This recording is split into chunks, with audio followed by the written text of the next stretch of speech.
Hello everyone. In this video, I'm going to do patterns and relations. Particularly, learners are struggling with direct and indirect proportion. So I'm going to do that. I'm going to do direct proportion first and then do indirect proportion. With direct proportion, you have two different kinds of sections. You have the one that is common difference and common ratio. I'm going to do examples to explain that. Let's look at the examples. We're going to start with direct proportion. Something specific with direct proportion is that the independent variable increases or decreases and the dependent variable increases. That's why they say direct proportion. When the independent variable, the one that you are changing, increases, the dependent variable also increases. If it decreases, the dependent variable also decreases. So it does the same thing. Both increase or decrease, which is different from inverse proportion. When one variable increases, the other one will decrease.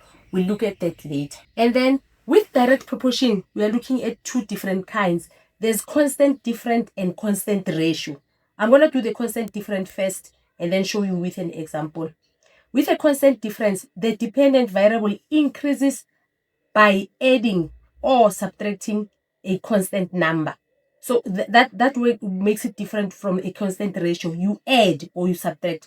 With a constant ratio, you multiply or divide. Examples, I'm going to make us understand better this topic. So I'm going to use this example is for the constant difference. It says, a learner saves money every month. This is a learner after my heart. Not eating all your money, saving some. So this learner has saved.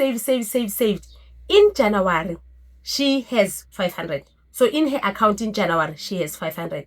And then she saves 200 more every month. How much will she have in April? So I've done a table here that will help us. The learner in January, they said she had 500. Every month she saves 200. So in February, it will be 500 plus 200. She will have 700. In March, it will be 700 plus 200. It will be 900. And then in April, maybe there's something that she wants to buy in April. That's why she's saving.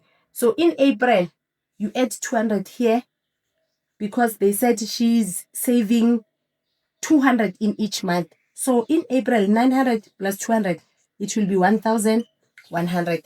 In April, she will have 1,100.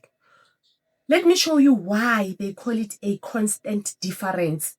To get that number that she adds, because they told us here, sometimes in an exam, they'll not tell you, they'll give you a table like that. You need to figure out the constant difference. When you figure out the constant difference, you subtract. You're going to say 1,100 minus 900. It will be 200. 900 minus 700 is 200.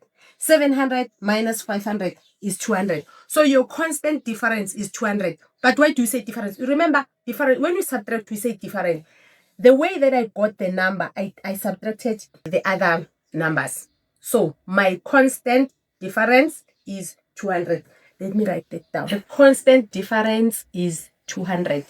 You remember I said with a direct proportion, there are two. There's constant difference, there's constant ratio. Let's look at the constant ratio. You remember I said direct proportion, there are two kinds.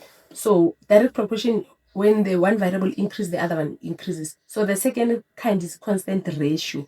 With a constant ratio, the dependent variable increase by multiplying or dividing with a constant number. So with this one, it's different with a constant difference. You added and subtracted. This one, it's either you're multiplying or dividing. So let's look at an example. With an example, they say a bacteria culture doubles every hour. At the beginning, there are 500 bacteria. So at the beginning, the time is 0. At the beginning, time is 0. There's 500 bacteria. They say it doubles every hour. After 1 hour, the 500 doubles. It will be 1,000 bacteria. And then it doubles. The 1,000 doubles, and then it's 2,000. And then the 2,000 doubles, and then it's 4,000. So every hour it doubles. It doesn't add by a particular number. It doubles, meaning that it times 2 times 2 times 2. It doubles itself. So in each hour, the number of bacteria is multiplied by 2. So the constant ratio, because we multiply, so the constant ratio is 2. Now let's look at the indirect proportion. Okay, with the inverse proportion, as the independent variable increase, the dependent variable decreases. So they're inversely, they're opposite. When one increases, the other one decreases. So when you look at an example here, they say the school wall can be cleaned in 12 hours by 4 workers. If 8 workers are used, calculate the time taken. It makes sense that if you use more people, you'll have less time. If you increase the number of people here, it's 8 workers. So how long will it take? When you get a question here, inverse proportion, what you need to first find is to find a constant. When you multiply the two, you always get the same number. So here we are multiplying the hours and the workers. So is your hours multiplied by workers, you'll get this constant number, which you can use anytime, anyway. So when you have 12 hours, you multiply, the workers are 4 workers. Then the constant number is 12 times 4 is 48. With the inverse proportion, the constant is the same with every question. So it doesn't matter how many workers you can use, how many hours you use. You'll always, when you multiply the two values, you'll always get 48. So for this question, if 8 workers are used, calculate the time. Now, I have the number of workers. I have this one. I'm supposed to calculate this one. Okay? So this is the time. I don't have the time. But they've given me that I have 8 workers now. So this is 8. The answer will be the constant. So it means you'll always get the constant, whatever you multiply. So my answer will be 48. For me to get the time, I must divide both sides by 8. This will cancel that. What I do on the left, I do on the right. I divide by 8. So 48 divided by 8 will be 6.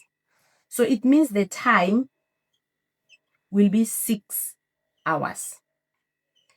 When you have 8 workers, they will take 6 hours. When you had 12 workers, they took 4 hours. Do you see? As this number increases, this one decreases. With 12, you had 4. With this one, it's 6, you have 8. But how do you get that? You always, whatever they've given you in the question, you take that, you find the constant, and then you do your maths after. Please watch this video. We did a video on inverse proportion that will help. This is the end of our lesson.